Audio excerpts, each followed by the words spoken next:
Wednesday morning breakfast வந்து பூரியும் பூரி மசாலாவும். So ஸ்கூலுக்கும் அதுதான் கேட்டிருந்தா. ஸோ குடுத்துட்டேன். ஸ்கூல்ல விட்டு வரப்போது கொஞ்சம் டபுள் பீன்ஸ் வாங்கிட்டு வந்திருந்தேன். ரொம்ப ஃப்ரெஷ்ஷா இருந்துச்சு.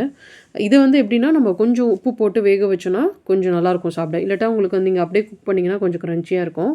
இதுவே வந்து காஞ்சு போயிருந்துச்சுன்னா, நைட்டு ஊற வச்சுட்டு, நெக்ஸ்ட் டே நீங்க ப்ரெஷர் குக் பண்ணிக்கலாம். 1 இல்லாட்டா 2 விசில்.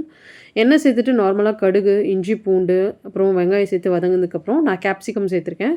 கொஞ்சம் பெருங்காயம், இது எல்லாமே நல்லா வதங்குனதுக்கப்புறம் தக்காளி சேர்த்துட்டு, அதுவும் நல்லா வதங்குனதுக்கப்புறமா கொஞ்சம் மஞ்சத்தூள், குழம்பு தூள், உப்பு சேர்த்துட்டு மிக்ஸ் பண்ணிவிட்டு நான் வேக வச்ச டபுள் பீன்ஸை சேர்த்துட்டேன். தேவையான அளவு தண்ணி நம்ம எவ்வளோ கன்சிஸ்டன்சி வேணுமோ அதுக்கு தகுந்தபடி தண்ணி ஊற்றி மூடி போட்டு ஒரு 8 மினிட்ஸ் நல்லா கொதிக்க வச்சோன்னா ரெடி ஆகிடும். இதுக்கு தொட்டுக்க வந்து முட்டை செஞ்சுருந்தேன். நல்லா பீட் பண்ணிவிட்டு மிளகு, உப்பு, கேப்சிகம், வெங்காயம்லாம் சேர்த்து பண்ணியிருந்தேன். ஸ்கூலுக்கு அலோடு இல்ல. ஸோ, அதனால் எப்பவுமே சண்டே இல்லாட்டா இந்த மாதிரி வீக் டேஸில் தான் வந்து ஆஃப்டர்நூன் டைமில் முட்டை குடுத்துருவேன்.